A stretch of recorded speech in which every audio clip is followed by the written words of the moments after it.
All right, so they say, Greg, put it on video, do video. All right, so we'll see. If anything goes wrong, send the ambulance to Mecklenburg Highway, just north of Faith Road, please. I've been talking about the 5 principles of real estate wealth that were derived from working with some pretty prominent commercial investors in New York, and noticing the patterns that they all seem to follow and trying to develop it into something that everybody could use. And I like to point out places where I think folks are getting some of them wrong and where they're getting them right as an illustration of how to apply it in your strategy. Passive investing in real estate violates rule number 5, which is that real estate investing is a business. It's not a passive investment. It doesn't work well as a passive investment. There are ways to do it passively, like buying shares in a REIT. Great idea. Now you can buy single-family REITs. So if you believe in the housing market and you want to read the tea leaves of who's moving where and why and where do you think the market's going to rise, job growth, et cetera, well, you can pick a REIT that's got assets in that market. You can go do crowdfunding, which really hasn't been proven in the residential space yet, but it's an interesting approach. And then my buddies at Home Union and Roofstock who are basically handling it for you and offering an opportunity for folks that aren't even investing in the housing market to do that and do it passively. We think of it differently. We see this as a business. We view you as an entrepreneur, and we want you to be active, right? We want you to be knowledgeable. There is so much knowledge to share, and it's a great combination, a beautiful fusion between what's been developed in the past 5 years by Wall Street-driven institutions and the service providers that created the technology. Sorry about that. That created the technology and the systems and the professional management systems along with those big REITs in partnership to handle, to use the data, to recognize the trends, to apply standards and technology for management and operation and everything else, okay?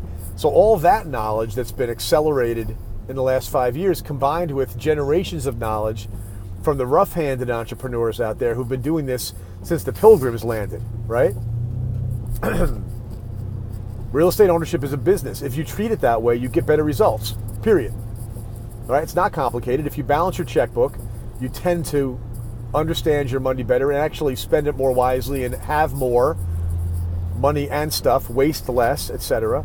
Same principle. You have a business. And I'll give you an example. I know that I could picture the focus groups that took place when some of these companies formed. And again, I love them. I love them because they're good guys and gals, and I love them because they're harvesting the other side of the orchard right now. We're focused over here with the active strategic investors that want to really become experts at this. And one of the things that cracks me up is I can picture the focus group, right? A dozen investors or a dozen consumers in a conference room with the people behind the glass, and they're asked the question, do you believe in the U.S. housing market as an investment? Yes. How do you rank all the different investments? Stocks, bonds, savings accounts, mutual funds. How do you rank all of them? Real estate? They always rank real estate at the top. Are you invested in real estate? Most of them will say no. When they ask why, that's when it begins. Oh, these tenants and the property management, and I don't know how to do it, and I don't have any help, and all that's totally valid. I mean, Lord knows there's been no help. Residential and commercial real estate industries didn't care. This is off their grid. They don't care about investors. They don't develop any technology or skills or anything for investors. Go look for it. Tell me I'm wrong, right?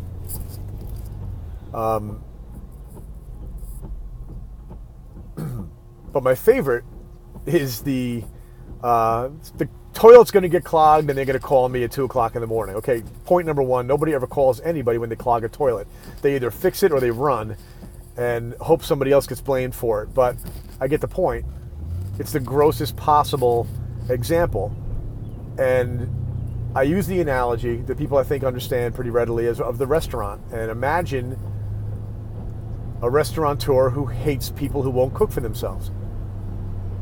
You've been a customer of businesses that hated their customers, right? Or at least you've been a customer of businesses probably this week that didn't appreciate their customers or got annoyed. Maybe that's the best way to put it. They get annoyed by customers, right? And you deal with the front line, and when you meet a company where the front line loves the customer, that company's managed all the way up the line. It has a culture that the customer is awesome. And if you're going to be invested in real estate, your customers are awesome. You love your customers. hug your customer, as the book said, right? Something goes wrong. Somebody gets hurt in your restaurant. You're not like, oh, Jesus, what's wrong with this person? No, you're like, oh, man, they fell. I hope, you're probably worried if there was some water on the floor. But point is, your customer has a bad experience. It's up to you to fix it. Don't complain about maintenance issues. Fix your house, right? Don't complain about a tenant who's leaving. Get a better one and do a better job at building relationship, such as it is. Now, does that mean you have to swing a hammer? No. Does that mean you have to talk to anybody who swings a hammer? No. Does that mean you have to talk to tenants? No. You have to have a good property manager. And by the way, one of the things that you're going to start to see that I think is really interesting is the bifurcation in property management between managing the physical asset, property management, repairs, maintenance, which is a nightmare to a lot of people, and managing the tenants, which is really managing the revenue, and the customer service, which is a nightmare to some people. But for some people, one's a nightmare, one's not. Like me as an example. Sorry, it's raining out here. Me as an example, I could deal with the customers all day. I can market the rentals all day. I can take the inquiries. I don't mind. I like it. I've got people that do that I know don't mind it and like it. And I manage that process pretty well and I like it. But you talk about the maintenance and repairs. See these hands?